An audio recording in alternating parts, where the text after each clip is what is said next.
여름이잖아요. 날씨 굉장히 덥고요. 이 더위 속에서 토마토, 복숭아, 사과는 이제 나올 거고, 자두, 이런 맛있는 과일들이 많아요. 이런 것들은 생리통에 상당히 좋습니다. 근데 그 생리통이랑 생리량이 많은 여학생들이 많아요. 근데 그 여학생들이 산부인과에 가면 큰일 나는 줄 알고 있거든요. 엄마가, 아유, 엄마도 그랬어. 딸은 엄마를 닮잖아. 그리고 내가 너 낳고 좋아졌어. 원래 생리통은 그런 거야. 뭘 그렇게 아파하니. 근데 아기는 생리할 때마다 거의 실신 상태거든요. 토하고 설사하고 막 쓰러지고 집중이 안 되고 어지럽고 생리량 너무 많고요. 자, 그런데 세상이 틀려졌습니다. 이조시대 같은 때는 생리를 안 하고 결혼을 했어요. 생리 없이 시집 갔어요.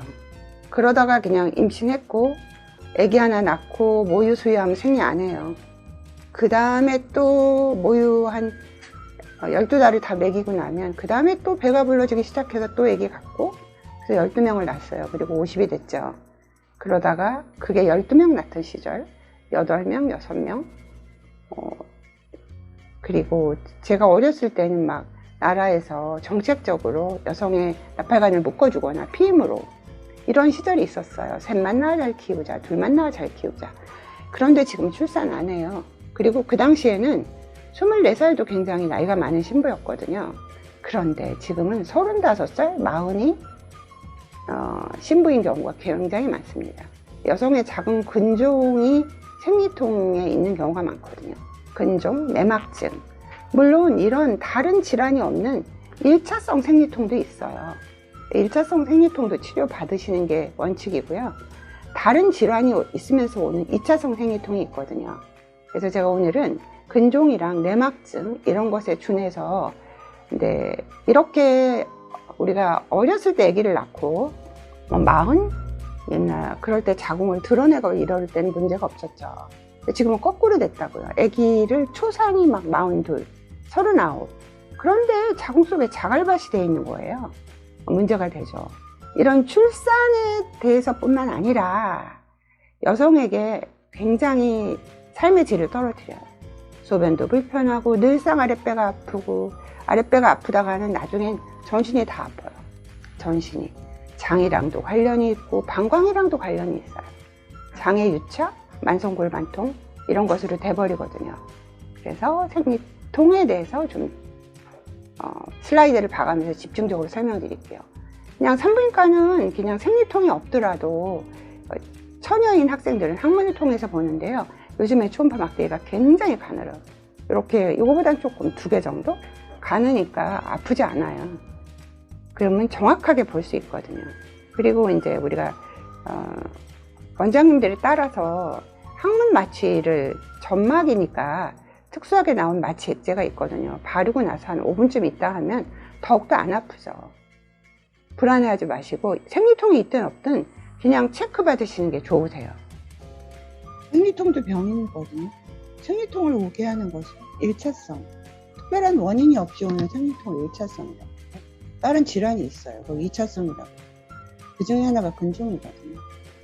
생리할 때마다 무서워요.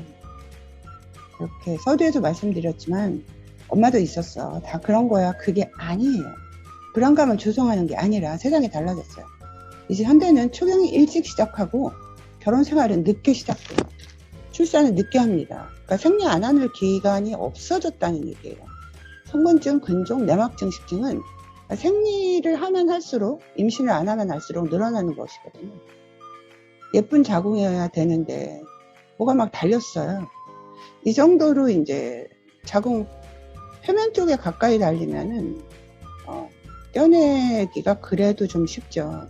그렇지만 이미 자궁 내막과 자궁 근층을 다 침범했습니다. 이렇게 겉에 달린 자궁은 근종은 떼어내기가 쉽습니다. 붓기도 쉽죠. 왜냐면 부어도 다른 쪽에 손상을 안 주니까요. 겉에 달린 것은. 그런데 이런 것들은 융해수를 하든 하이프를 하든 근종을 절제를 하든 내 원래 모습에 영향을 미칩니다. 안으로 들어가면 생리량도 많아질 수 있고요. 생리통이 심해질 수 있습니다. 생리량이 많아지는 원리는 표면적이 늘어났잖아요. 그러니까 공장이 넓어졌고 또한 근종에 있는 부분들은 정상적으로 일어나야 되는 지혈작용이 잘 안 일어나기 때문에 생리량이 많아지는 것이에요. 착상할 곳이 있겠습니까? 커다란 장애물을 만들죠. 떼어나기 편해요. 착상할 곳이 다 망가져 버립니다. 이런 경우에는 내시경으로 안에 들어가서 근종을 파내버리거든요. 작은 도로 옮기기가 쉽죠? 작은 도를 파내기가 쉽죠? 그러니까 작았을 때 일찍 발견해서 조기 치료해야 된다는 것입니다. 전반적으로 근종이 부었어요. 착상하는 데 문제가 있겠죠? 자궁 내막이 두꺼워졌어요. 생리량이 많아질 수 있어요. 복강내 가스 차고 배가 아프고 남들은 잘 몰라요. 저 너무 아파요. 생리가 바깥에서예요. 복강내에 유착이 만들어집니다. 복강내에 피가 고이는 것이에요. 서로 끌어당기기 때문에 장도 붓고 다른 장기도 붓습니다. 예쁜 자궁이 아니라 생사를 도려내는 것 같고 아래가 빠져나가는 거고 정신이 없어 토해요. 소화가 안 돼요. 무서워요. 수업 시간에 정신이 아득해지는 것 같아요. 그날 119에 실려갔거든요. 중간에 패드를 갈기도 어려워요. 전기를 짓는 것 같고 배가 아래로 내려가는 것 같고 가운데 자궁이 자갈밭이 됐습니다. 앞집, 방광 얘도 아픈 것 같아요. 실제로 엄살이 아니라 다 장, 위, 뒷집이 장이기 때문에 윗집, 뒷집이 다 난리가 나는 것입니다. 학생들이 공부하느라 스트레스 많이 쌓이고요. 학생들이 너무 달달한 컵밥, 그쵸, 꼬치, 닭꼬치 이런 것들 달아요. 기름진 음식, 튀긴 음식, 당분제로 끼니마다 샐러드를 저도 맺혀대고 있지만 쉽지가 않아요. 이런 것 줄이고 이런 거 늘려야 돼요. 그러니까 과거처럼 생리 안 하고 시집 갔을 때는 문제가 안 됐어요. 왜냐하면 39살이면 이미 출산을 안 할 나이거든요. 그런데 지금은 39가 39이 초산이 많거든요. 그런데 자갈밭을 만들어버리면 아기를 착상하는 데도 문제가 되고 출산하는 데도 문제가 되고 얘가 조기 진통이 와버릴 수가 있어요. 고용량의 비타민 D, 바깥 놀이를 하더라도 미세먼지 때문에 비타민 D가 충분히 합성 안 됩니다. 이런 것들은 비타민 D가 생리통, 생리과다, 성건증, 자궁 근종에 억제 효과가 있다는 논문 보고가 있고요. 근종은 하이프 고주파 근종인예술, 복강용 로봇을 이용한 절제술들이 있습니다. 또한 미레나라는 로프를 껴놓으면 생리통, 생리과다의 치료 효과에 뛰어납니다. 1차 약제로 비스테로이드성 소염진통제를 씁니다. 메슈리든 악산, 브루펜, 에드빌 1차 약제를 사용합니다. 밤에 너무 아파서 잠을 못 자면 수면제를 처방하기도 하고요. 마그네슘 효과가 있고 유산균 오메가3, 셀레늄 등도 도움이 돼요. 그런데 난소에서 내막증이 확인된 생리통에는 비잔, 로잔이라는 호르몬제를 투여하게 합니다. 비잔, 로잔을 드셨을 때 생리를 첫 달에는 안 하게 되고요. 좀 할 수 있고요. 두 번째 달부터 생리를 안 하게 돼요. 현대의학을 받아들이세요. 고등학생들이 산부인과 가면 무슨 큰일 나는 줄 아는데요. 그냥 정기 검진을 받으러 간다고 생각하시면 돼요. 지금 방학 때라서 그동안 이제 너무너무 생리량 많고 참던 학생들이 오는데요. 헤모글로빈 7.0, 이 안쪽까지 침범된 근종이에요. 여대생. 심각하죠. 그래서 우리가 예쁜 자궁, 이런 정상적인 자궁은 그냥 그 산부인과의 문턱을 낮춰서 소아과를 가듯이, 이제 산부인과의 이름도 많이 없어졌어요. 무슨 여성의학 이렇게 변하거든요. 여성의 전반적인 건강을 관리해주는.